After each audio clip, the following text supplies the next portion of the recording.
eyes here, optic nerve, the chiasm, the crossing point, the optic tract, and then we have the geniculate body. And so today we're going to be focusing on the geniculate and behind. If you want more information on the optic tract, you can watch the different video that's assigned to just that topic. So when we're behind this line, as you know, we get a homonymous hemianopsia. Hemi, half, and not, opsia, see, don't see half, and homo, same, nimus, name. Same name, half, no see. A homonymous hemianopsia. And so if this is the right and this is the left side, any lesion behind the chiasm on the left side will produce a right homonymous hemianopsia. So for the retrogeniculate pathway, we've got the optic radiations. And so, as you know, the radiations travel both in the temporal lobe as a Meyer's loop and in the parietal lobe, which doesn't have a name. So in the temporal lobe, the Meyer's loop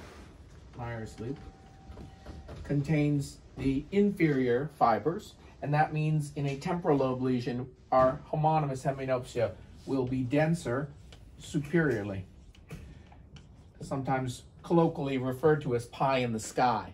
So a temporal lobe lesion causes pie in the sky, homonymous hemianopsia, because of inferior fibers in the Meyer's loop. And similar, the parietal lobe lesion produces a field defect that is denser inferiorly, so that'd be pie on the floor in the homonymous hemianopsia. So when we have a homonymous hemianopic field defect, we can be denser superiorly, or we can be denser inferiorly. And optic radiations lesions tend to be incongruous, and the reason they're incongruous is it's hard to get the radiations to damage the pathway in the exact same way because the fibers are radiating out. That's why they're called the radiations. And so damage in the radiations causes a homonymous hemianopsia that is not the same in each eye. And that we call incongruous, not the same in each eye. So the congruity refers to the shape of the field. But as we're getting closer and closer to the occipital cortex, in the occipital cortex, the fibers are getting very, very, very compact. And so lesions in the occipital cortex tend to produce field defects that are homonymous hemianopsias, but are very congruous. So you could literally just cut one field out and paste it on the other. And that congruity is one of the features of a retrogeniculate body pathway lesion in the occipital lobe. There are two more features of the field that you need to know about with occipital lobe lesions.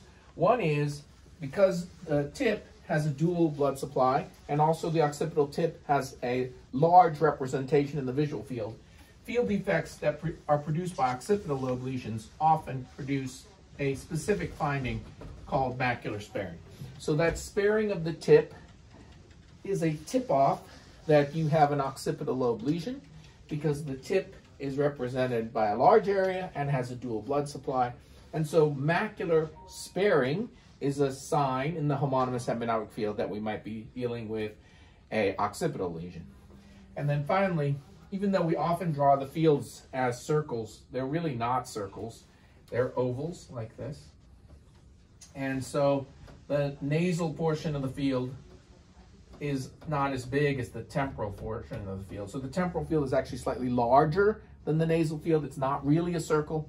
And the amount that it's larger is this temporal crescent right here. So the field of the temporal portion of the field is bigger than the nasal, and there's no correlate of this temporal crescent in the contralateral nasal field because they're not circles, they're ovals.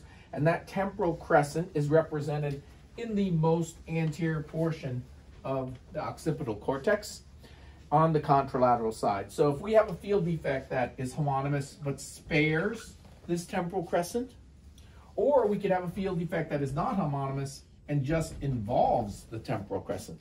So sparing or involvement of that temporal crescent, the piece that's not got any correlate in the nasal field, also suggests that this is occipital. And as opposed to a lesion in your retina, number one, you'd see a lesion in the retina in a temporal crescent lesion.